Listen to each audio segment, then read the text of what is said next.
네. 자, 어디 할 차례냐면, 이번 주가 이제 2편. 거래 신고제도 할 차례니까, 기본서에서 보시면, 교재는 368페이지부터 할 차례입니다. 2편에서 시험 문제 나오는 것은, 5문제 정도라고 생각하시는데, 올해 32회 때는 8문제가 출제됐어요. 많이 나왔죠? 네. 거래 신고제도하고 임대차 신고제도 있고 외국인 특례 있고 토지거래 허가제도 있어서 4개가 있어요. 요것은 이제 쳐버리고 여기가 이제 2문제 보시고 요것은 이제 작년에 처음 생겼습니다. 작년에. 그래서 한 문제가 나왔는데 나올 때도 있고 양이 너무 적어요. 이건 외국인 특례도 양은 적은데 이제 매년 한 문제 나오고요. 이렇게 토지거래 허가 제도가 한 2문제 정도 보셔야 될 거예요. 한 5문제 정도로 보고요. 요거 5장 내용은 요 내용에 다 포함되는 내용들입니다. 관련된 내용들 이렇게. 자, 그 중에서 이제 근데 8문제까지 나왔으니까 좀 많이 나왔죠. 과하게 출제된 게 사실은. 근데 8문제를 낼 만큼 내용은 있습니다. 양이 좀 많아요. 조문 복잡하고 양 많고 그렇습니다. 근데 그것을 우리가 좀 축약해서 볼 테니까 여러분들은 이제 지금 사신 그 부교재는 요겁니다. 요거. 칠판에서는 요 PPT 자료를 그대로 똑같이 옮긴 거고 다만 여기 이제 교재에는 이제 답이 채워져 있죠. 그러니까 수업 시간에 뭐 별도로 부교재를 막 보시라 이런 뜻이 아니고 그 부교재가 이거예요. 그리고 이제 수업은 교과서 몇 페이지 밑줄 긋고 이렇게 나간 거예요. 자, 일단 이제 부동산 거래 신고 제도가 2005년도 노무현 정권 때 만들어졌어요. 그래서 이게 어떤 거냐면 부동산 등에 대해서 매매했을 적에 그 매매 실거래가를 신고하도록 돼 있어요. 관청에다 신고하면 관청에서는 필증을 줘요. 신고 필증. 그리고 필증이 있어야 등기가 나요. 그러니까 원래는 매매했으면 자기들끼리 등기를 치면 될 건데 중간에 이렇게 한다고 해요. 그래서 필증이 없으면 등기 안 해주니까 어쩔 수 없이 신고하도록 돼 있어요. 이 신고는 요 매매 계약을 하면 그때부터 30일 내에 신고하도록 돼 있고 요 2편에서는 거의 30일이 많이 나옵니다. 실거래가 신고는 30일. 신고하는 내용은 이따 보겠습니다만은 주로 실제 거래 가격. 그게 시장에서 거래된 가격과 일치하는지 따져보려고 하는 겁니다. 어디에 신고하냐 그러면 부동산 소재지 시군구청장. 이렇게. 그러니까 조심할 건 뭐냐면 이거죠. 등록관청하고 여기 나와 있는 신고관청은 달라요. 등록관청은 사무실 기준이에요. 중개사무실이 강서구에 있다 그러면 등록관청은 강서구청장. 등록관청은 강서구청장이죠. 사무실이 강서구에 있으니까. 그런데 이번에 중개해준 매물이 양천구에 있는 아파트다 그렇게 되면 실거래가 신고할 때는 어디를 가야 된다는 거예요? 양천구청에 가야 된다는 거지. 양천구청에 가서 신고하는데 거기는 신고관청이라고 부르고 사무실은 강서구에 있으니까 등록관청은 강서구청장이 된다. 이 뜻이니까. 이 두 개를 혼동하시면 안 되는 거예요. 굉장히 기본이면서 중요합니다. 신고관청이란 말하고 등록관청은 다른 말이에요. 그래서 실거래가 신고는 등록관청에 가서 하는 게 아니고 신고관청에. 그럼 필증을 갖다가 지체 없이 끊어줘요. 그러면 등기칩니다. 등기부에 보면 거래가액 이렇게 떠서 거래가액에서 예를 들어서 뭐 9억이다 그러면 등기부에 이렇게 숫자가 적혀요. 9땡땡땡땡땡땡땡땡 9억 이렇게 적히죠. 그래서 등기부를 보게 되면 과거에 그 부동산이 얼마에 거래됐는가가 나타나지. 이렇게요. 이렇게 된 것은 2005년도부터 노무현 정권 때부터 이렇게 됐습니다. 자, 그리고 실거래가 신고 들어온 거에서 등기부에 요 기재하는데 요게 맞는지를 검증해봐요.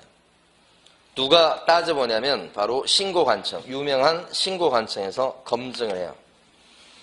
검증이 어떻게 하는 거냐면 검증이 데이터를 비교하는 겁니다. 이 아파트 보니까 실거래가가 예를 들어서 좀 9억으로 들어왔는데 같은 아파트 단지에 비슷한 위치에 있는 것들이 전부 다 보니까 막 10억에 들어왔어. 그러면 이건 왜 그러지? 이렇게 되는 거죠. 같은 아파트 단지에 비슷한 평형의 위치 비슷한 것들이 막 9억 얼마에 들어왔어요. 그럼 그거 일치하는구나 이렇게 하는 거고요. 그래서 요 데이터를 비교하는 겁니다. 과거 데이터하고. 그럼 그 과거 데이터를 갖다가 쌓아두겠죠. 그걸 검증 체계라고 그래요. 검증하는 체계를 만드는 사람은 국토유통부 장관이죠. 이 데이터하고 지금 들어온 신고 들어온 금액하고 비교하는 거 비교. 비교했을 때 적정한지 부적정한지 뭐 엉터리인지 이런 것들을 갖다가 세무서에 통보해줘요.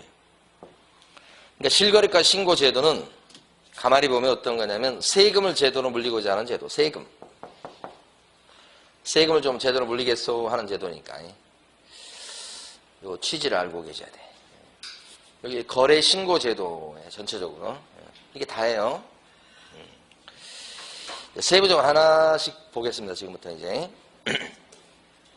먼저 이제 거래 신고는 언제 하는 거냐 했을 때 거래 신고는 실판을 쭉 보고 계시다가 제가 교지에 몇 페이지입니다. 그러면 그때 보시면 돼요. 교지를 지금 찾지 마시고 요 토지, 건물, 요 부동산 두 개에다가 공급계약을 체결했을 때, 분양받았을 때, 그 다음에 분양계약을 체결하면 지위, 분양받은 사람의 자격이 있어요. 그걸 지위라고 그래요.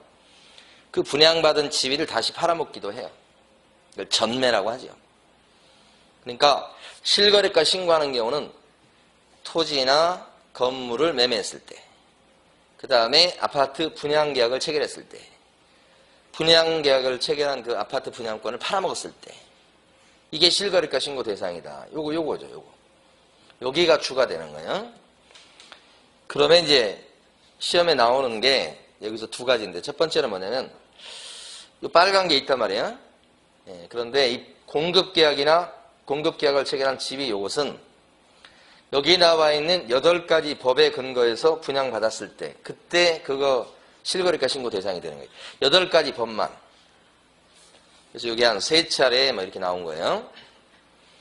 이 법을 갖다가 암기하시면 제일 좋은데 지금부터 암기하시려고 하면 머리가 빠지니까 이걸 많이 읽어주시는 거예요. 필요해요. 이 중에서 여러분이 좀 들어봤을 만한 게 시험범에 들어가는 게 도시개발법 보셨을까요? 이거 몇 문제나 나와요, 이거. 도시개발법은. 죄송해요. 중요하지 않는 건데 제가. 도시 및 주거환경정비법 요것도 여러분 시험범에 들어가죠. 도정법이라고 하죠. 이것도. 그 다음에 또요. 주택법 이렇게 되죠. 상대적으로 주택법이 좀 쉽지 않나요? 다 어려워요.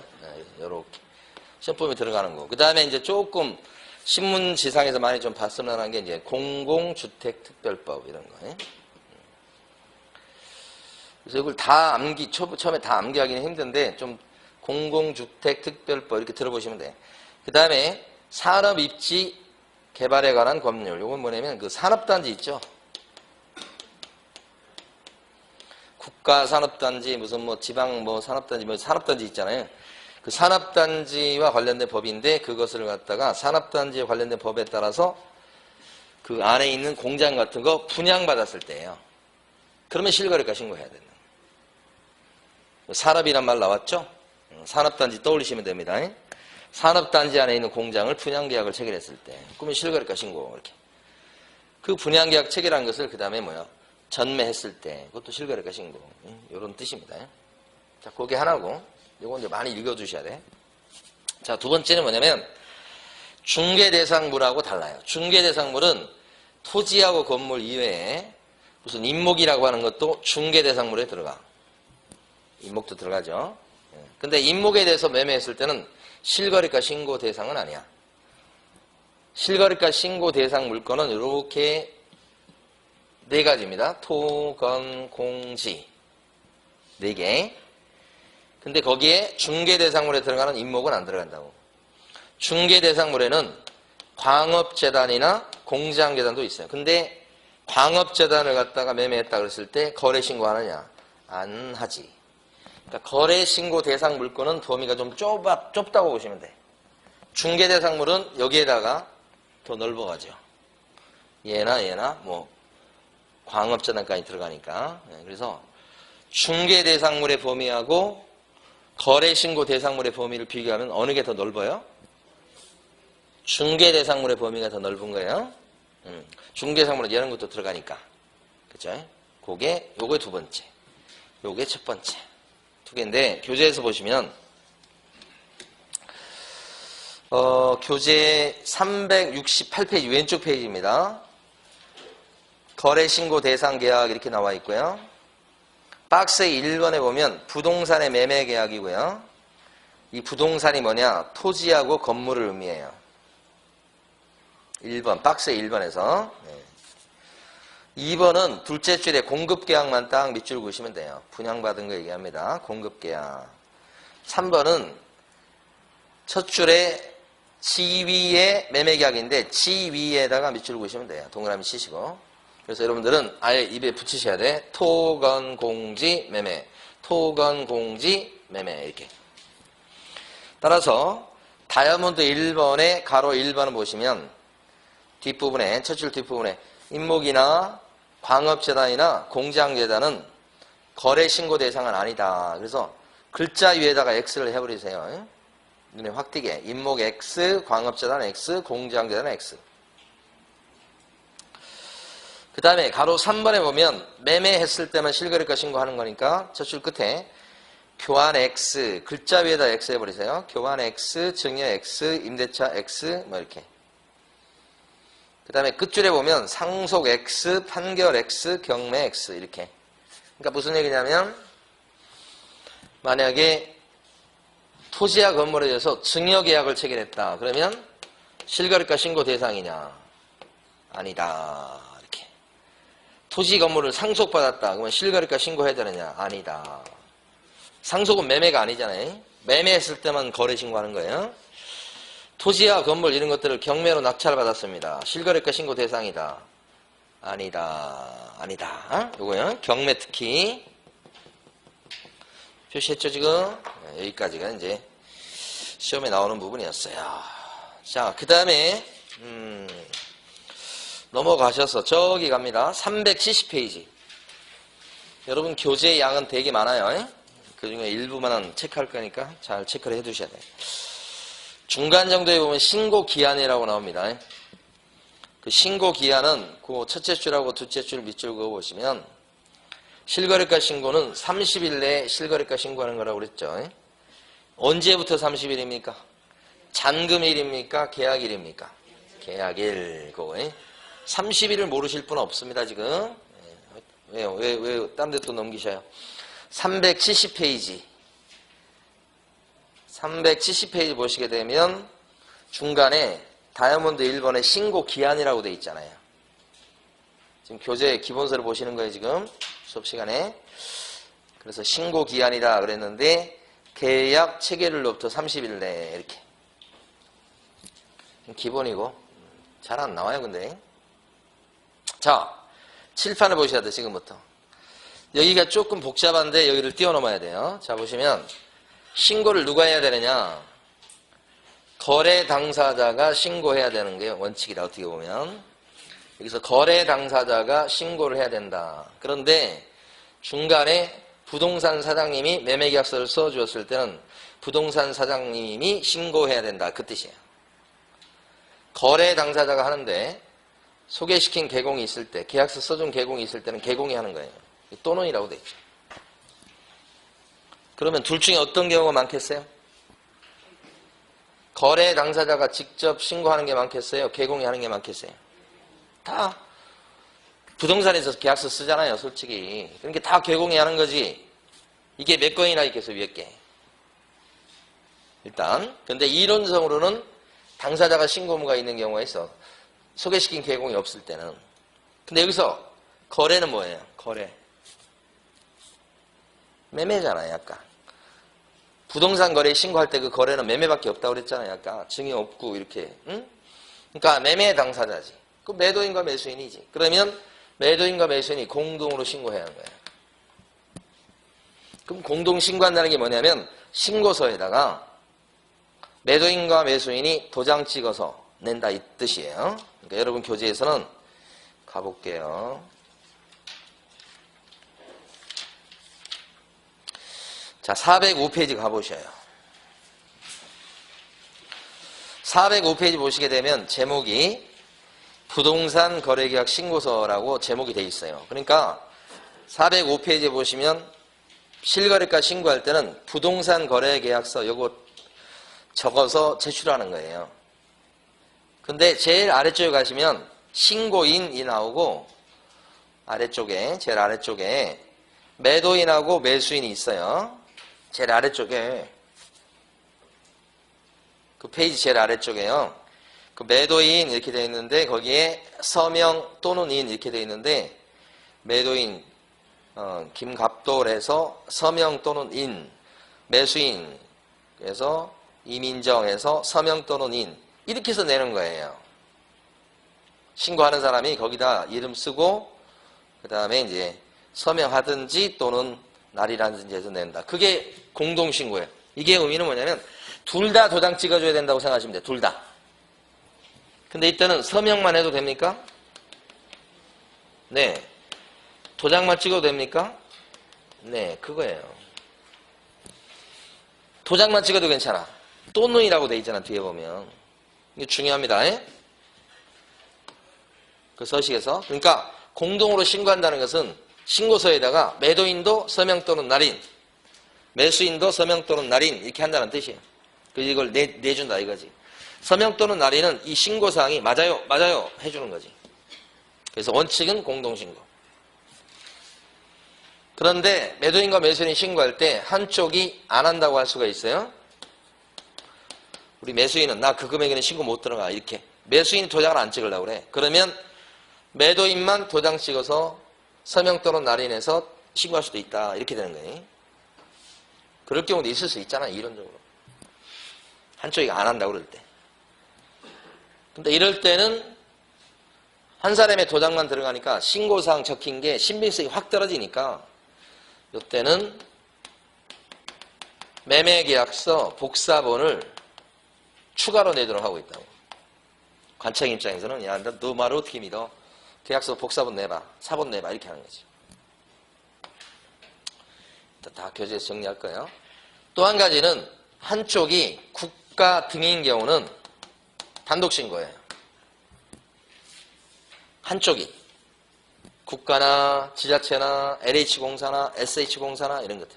그러니까 요게 해당되는 게 최근 시험이 많이 나와요. LH공사가 아파트를 분양합니다.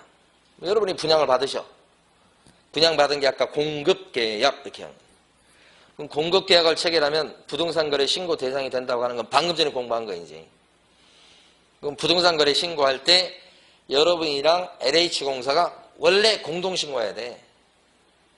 근데 LH공사는 믿을만한 기관이니까 LH공사가 잘 알아서 그냥 혼자 신고해도 나라는 믿어준다고 해요. 그래서 일방이 국가 등일 때는 국가 등이 단독 신고하도록 돼 있고 여러분은 분양받은 여러분들은 신고 안 해요. LH 혼자 신고해요. 실거래가 신고를. 여러분 귀찮게 안 한단 말입니다. 이게 이거예요. 이거. 실무적으로 이런 경우 잘 없어요. 이런 경우 잘 없어요. 죽으려고.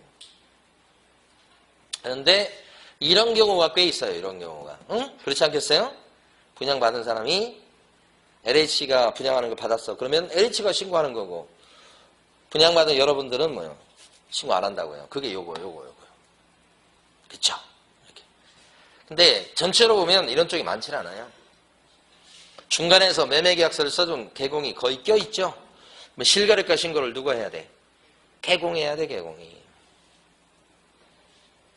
그럼 개공이 어떻게 해야 된다고? 신고서, 아까 그 신고서에다가 서명 또는 날인. 그럼 개공이 실거래가 신고 의무가 있는 이런 경우는 거래 당사자는 신고 의무가 있다 없다? 이게 핵심. 개공이 매매계약서를 써줬다 그러면 개공이 신고 의무가 있다며요. 그러면 그때 매도인과 매수인의 신고 의무가 있다 없다? 없어요. 여기가 사라져. 여기 없어지고 여기만 있다고. 기가 막히죠? 그러니까 매도인과 매수인이 있어도 소개시킨 개공이 있으면 개공만 신고 의무가 있는 거예요. 그러니까 거의 부동산 사장님의 의무예요. 여러분이 매매해도. 그래서 수업 들으신 분들은 자기는 매매하고 그랬는데 자기는 신고한 기억이 없는 거야. 누가 신고해야 되니까? 부동산 사장님이 신고하니까 현실적으로. 그래서 이런 제도가 있는지 잘 몰라. 매매했어도. 사장님이 다 해야 될 의무가 있기 때문에. 여러분은 없어요, 신고는. 저거 중요하지. 자, 그 다음에 신고할 때 가만히 보면 직접 가서 하는 방법이 있어. 직접 제출하는 방법이 있어. 그러니까 아까 그 신고서 양식을 구청 가서 제출하면 돼. 구청은 부동산 수재지 얘기합니다. 아니면 사무실에 있는 컴퓨터 앞에 앉아가지고 아까 봤던 그 양식이 전자문서로 된 양식도 있어요. 사이트에 들어가면 그 전자문서로도 할 수가 있어. 이거 직접 하는 거예요. 그 다음에 남을 시키는 방법이 있어. 심부름을 시킨다고. 응? 직접 하는 방법도 있고 남을 심부름 시킬 수 있다. 이렇게 두 가지. 여러분 같으면 직접 하시겠어요? 심부름 시키겠어요? 갑질하면 안 된다니까. 직접 하는 게 대부분이죠. 누구를 심부름 시켜. 직접 해요. 대부분이. 걸어가서 해요? 아니면 컴퓨터 앞에 앉아서 해요? 거의 현실은 이거예요. 컴퓨터 앞에 앉아서 하지. 응? 다리도 아파 죽겠는데. 응? 그래서 이걸로 해. 근데 시험에서 중요한 건 뭐냐면 남을 심부름 시키는 거예요. 그때는 내 대신 가서 요 신고서 내고 와라 이렇게 하는 거예요. 걸어가야 돼. 내 대신 부동산 거래 신고 요거 컴퓨터 앞에 앉아서 내 대신 해라 이렇게 하는 것은 인정이 안 된다는 거지. 왜 그럴까요? 내 대신 요거 해라 그러면 뭐야? 그 신고해야 될 사람의 공인인증서 그 비밀번호 주면서 해라 이렇게 하는 거니까 그건 밑에 직원이 뭐 대신 한다고 하더라도 본인이 한 거야. 그러니까 대신 해준다는 관념이 없다 이렇게 보시면 돼요. 그래서 제출 대행한다 그랬을 때 첫 번째 중요한 포인트는 전자문서로 할 수 있다 없다? 없다. 자, 그러면 누가 심부름 해줄 수 있겠는가? 그렇죠? 당사자가 신고 의무가 있을 때는 없이 여기 당사자가 있을 때 그럴 때도 있을 거 아니에요? 그러면 당사자한테 부탁을 받은 사람이 제출 대행 심부름 해줄 수 있다 이런 거지. 부탁받은 사람이 별거 아니에요. 내 대신 내고 와 이렇게 하는 거예요. 걸어가는 거 얘기합니다 지금. 이건 중요하지 않고 우리의 관심은 여기지. 부동산 사람이 신고 의무가 있는 경우가 대부분 근데 직접 하지 않고 심부름 시킬 수 있다. 내 대신 갔다 와라 이렇게. 그럴 때 누구를 심부름 시킬 수 있는가? 누구죠? 밑에서 일하는 소공이다 이렇게 하는 거죠. 직원 중에 소공은 내 대신 갔다 와 이렇게 한다고. 반면에 직원이지만 중개보조원이 있죠.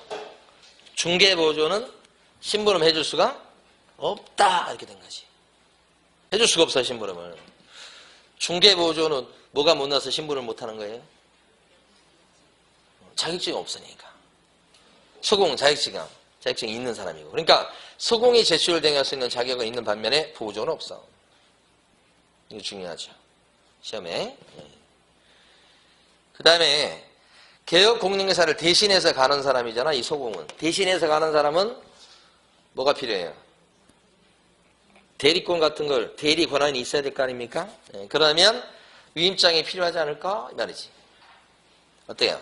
대신하는 사람 위임장 필요한 게 원칙이지만 여기서는 필요가 없다. 왜 그럴까요? 시험에 안 나온 거. 대신하는데도 이거 필요가 없대. 위임장이. 왜 그래요?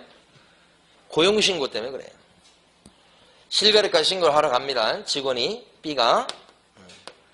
그럼 직원 B의 신분증만 보여주면 여기 지금 중개업소 원래 사장님이 해야 될 걸 대신 온 거 아니에요, 지금. 그러면 그 어떤 부동산에 고용되어 있는 직원인지가 파악이 됩니다. 뭐가 돼 있으니까? 고용신고. 그래서 따로 다른 것을 하는 게 아니잖아요. 부동산 거래 신고를 대신해 주는 거지. 그러니까 이럴 때는 위임장을 따로 필요하지 않고 직원이구나, 그 직원이구나 이렇게만 확인하면 되지. 따로 위임장은 필요가 없고, 이 서공이 제출 대행할 때는 걸어가야 되고 전자문서로 할 수 있습니까? 못해요. 세 개를 X를 했습니다. 지금 중요합니다. 4번 내용이 이거예요. 자, 정리해보면 여러분 교재 앞으로 다시 오셨어. 370페이지 아래에 가시면 다이아몬드 2번입니다. 신고 의무자 나온 거예요. 가로 1번. 거래 당사자 간의 직거래인 경우라고 나와 있습니다. 370페이지요. 370페이지. 그래서 가로 1번. 직거래라고 나옵니다. 당사자 간의 직거래. 그때는 동그라미 1번. 당사자가 매매에 관한 거래계약서를 작성한 경우에는, 계약서 써준 경우, 당사자의 직접 거래인 경우에는 당사자가 공동으로 신고해야 된다. 다만 당사자 중 한쪽이 국가, 지자체, 대통령령으로 정하는 공공기관 이런 경우에는 넷째 줄, 다섯째 줄 누가 해야 됩니까? 국가 등이 신고해야 되겠다. 동그라미 2번. 당사자 중 일반인 신고를 거부했을 때는 누가 단독 신고해야 되고요? 다른 일방이 단독 신고할 수 있다. 일반인 거부했을 때가 동그라미 2번이죠? 이때는 아까 추가 서류가 뭐가 필요하다고 그랬습니까? 거래계약서 4번을 적어 놓으셔야 돼, 밑에다가.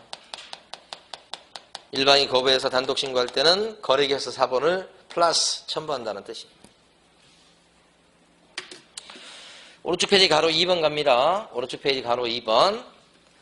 개업공인중개사의 중개거래인 경우라고 나왔죠. 개업공인중개사가 거래계약서를 작성, 교부했을 때 그런 중개거래인 경우에는 개업공인중개사가 신고를 해야 된다. 개공이 신고해야 되겠다. 이 경우 공동으로 중개했을 때는 해당 개업공인중개사가 공동으로 신고해야 되겠다. 특히 핵심은 넷째 줄 뒷부분입니다. 중개거래의 경우는 당사자에게 신고 의무가 있다 없다? 없다. 여기 핵심. 중개거래했다. 계약서를 써줬다. 개공이. 그랬을 때는 개공만 신고 의무가 있고 당사자는 신고 의무가 없다. 핵심 중에 핵심이지. 자, 그 다음에 아래쪽이 쭉 내려가시면 다이아몬드 3번 신고관청이라고 나와 있습니다. 어디 가서 신고하는지 거기 네 줄을 밑줄 그으셔야 됩니다. 첫 줄에 있는 것처럼 부동산 등 소재지 관할, 둘째 줄에 시장, 군수, 셋째 줄 끝에 구청장. 부동산 소재지입니다. 그 네 줄 다 밑줄 그으시고 사례 나왔을 때도 조심하셔야 돼요. 언제나 조심하셔야 돼요. 자, 그 다음에 이제 요 신고사항 보도록 하겠습니다.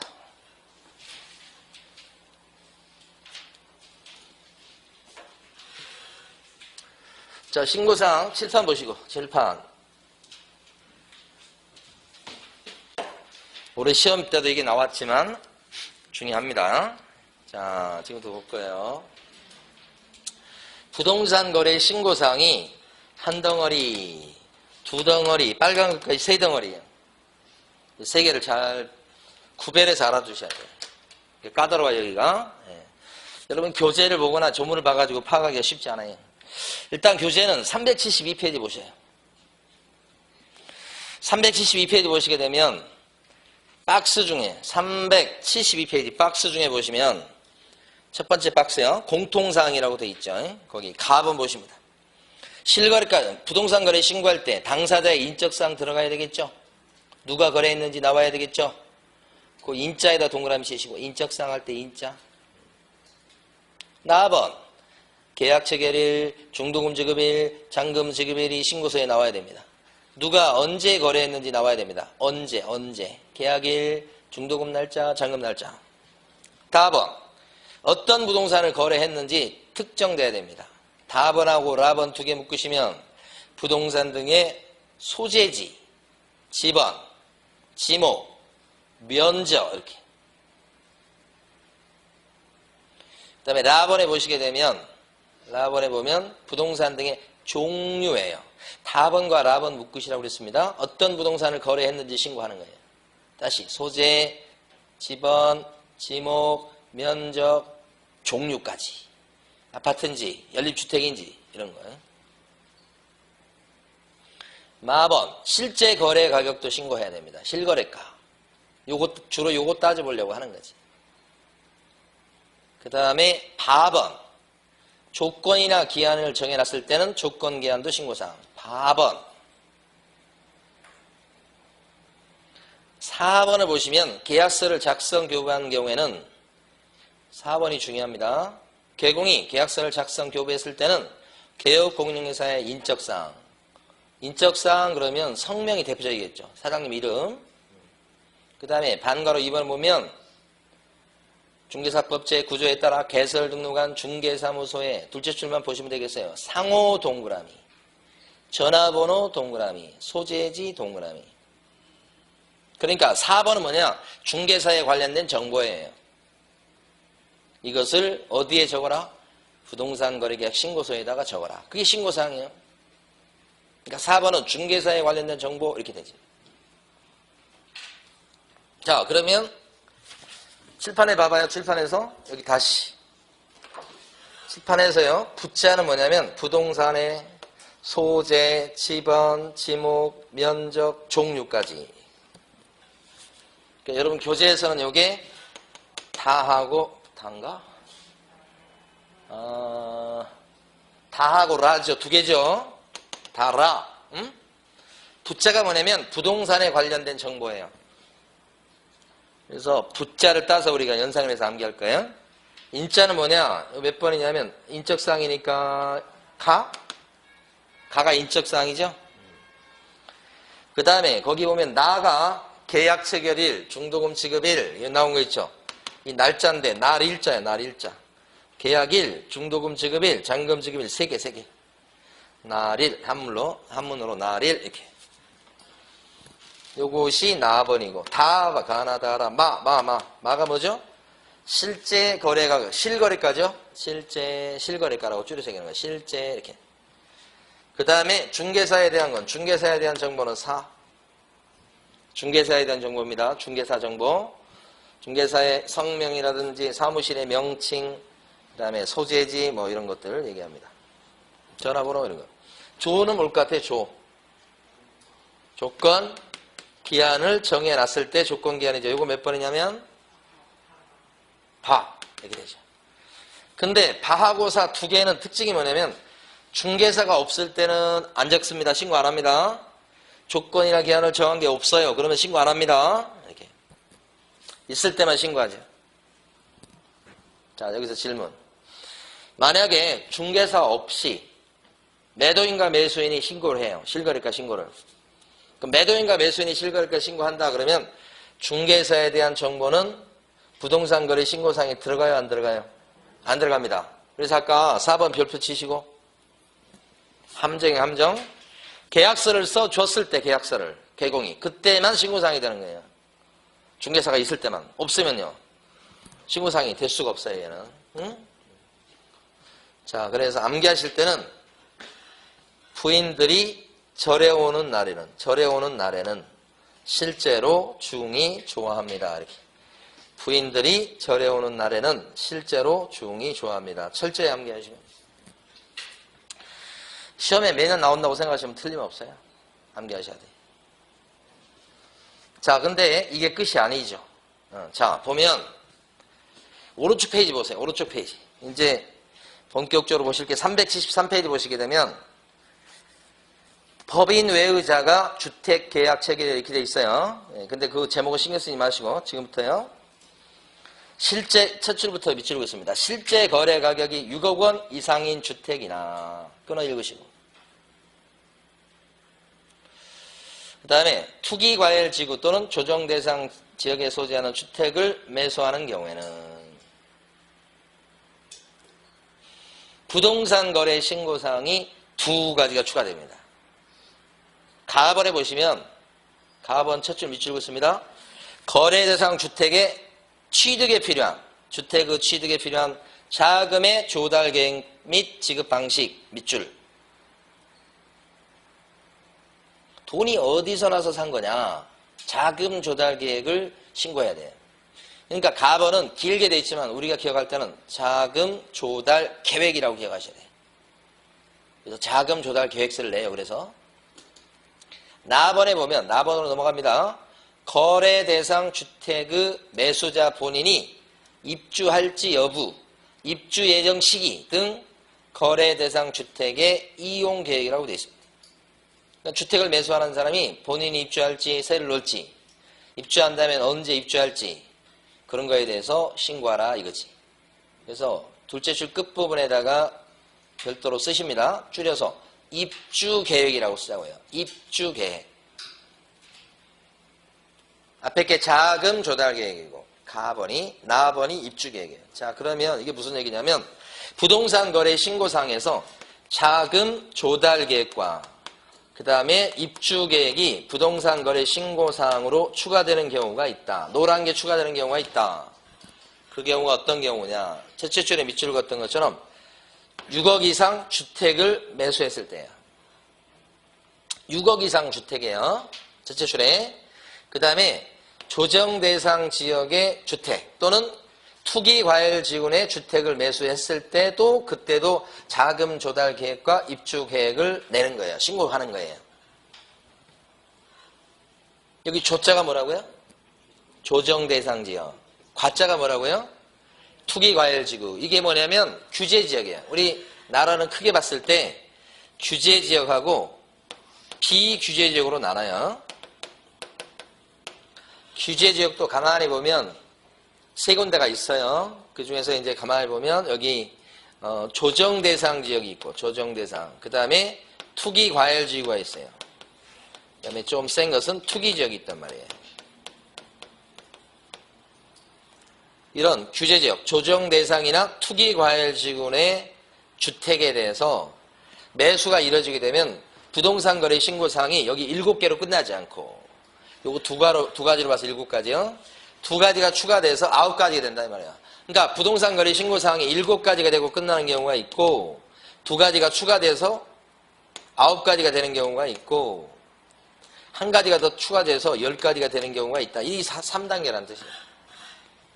근데 여기에 지금 보면 여러분이 추가로 적어 놓으실 게 그 제일 위에 첫째 줄 위에다가 요거 적은 첫째 줄 위에다가 법인주라고 적어 놓으셔야 돼요. 법인주. 제일 위에 공간에다가 법인이 주택을 매수했을 때요. 그때는 어떻게 해요? 부동산 거래 신고사항에 노란 거 두 가지가 추가돼요. 조달 계획과 입주 계획이 추가된다고. 그러니까 조달 계획과 입주 계획이 추가되는 경우는 이렇게 세 가지죠.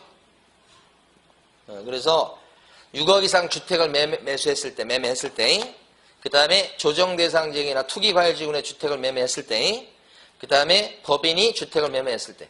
법인 같은 경우는 금액을 안 따집니다요. 지역도 안 따집니다. 그러니까 법인이 최근에 투자를 많이 해가지고 투기를 많이 했지. 그래서 이득을 많이 봤는데 그거 규제하려고 법인은 지역이나 이런 지역이나 금액을 묻지 않고 무조건 이거 신고사항이 되는 거예요. 법인이 주택을 매매하면. 그래서 이 세 가지를 입에 붙여서 기억해야 돼요. 6억 주. 이 주자는 이게 원래 주택의 의미지만 기억할 때는 술주자예요. 조가주. 술 좋아하시면 법인주, 6억 주, 조가주, 법인주. 이 세 가지일 때는 이게 추가된다 이 말이지. 두 번째 단계까지 했어요. 하나 더. 자금 조달 계획서 내는 정도가 아니고 그 증명 자료를 내도록 하는 경우가 있어요. 이게 제일 심각하게, 제일 좀 무겁게 규제하는 거예요. 야, 그 증명 자료 내봐 이제. 여기는 계획서만 내면 돼요. 근데 여기는 증빙 자료를 내야 되는 거니까 되게 세게 규제하는 거예요. 어떤 경우냐? 요것은 자, 증명 자료 내는 경우다 이 뜻이에요. 과자가 뭐예요, 아까? 투기과열지구. 그 다음에 뭐예요? 주택을 매수했을 때. 투기과열지구에 주택을 매수했을 때는 부동산 거래 신고사항이 10가지가 됩니다. 여기까지 10가지가 돼요. 그게 뭐예요? 빨간 거. 증명자료예요. 나머지는 증자를 기억해야 돼. 증명자료. 요 증자가 요 증자예요. 증명자료 내야 될 경우는 어떤 경우요? 투기과열지구내 주택을 매수했을 때요. 금액은 따져요, 안 따져요? 안 따지는 거지. 투기과열지구내 주택을 매매했을 때. 이건 증과주 이렇게. 증명자료 내는 경우는 투기과열지구내 주택을 매수했을 때다. 빨간 거요. 증과주 이렇게 얘기해야 돼요. 여기까지 하고 쉴 건데.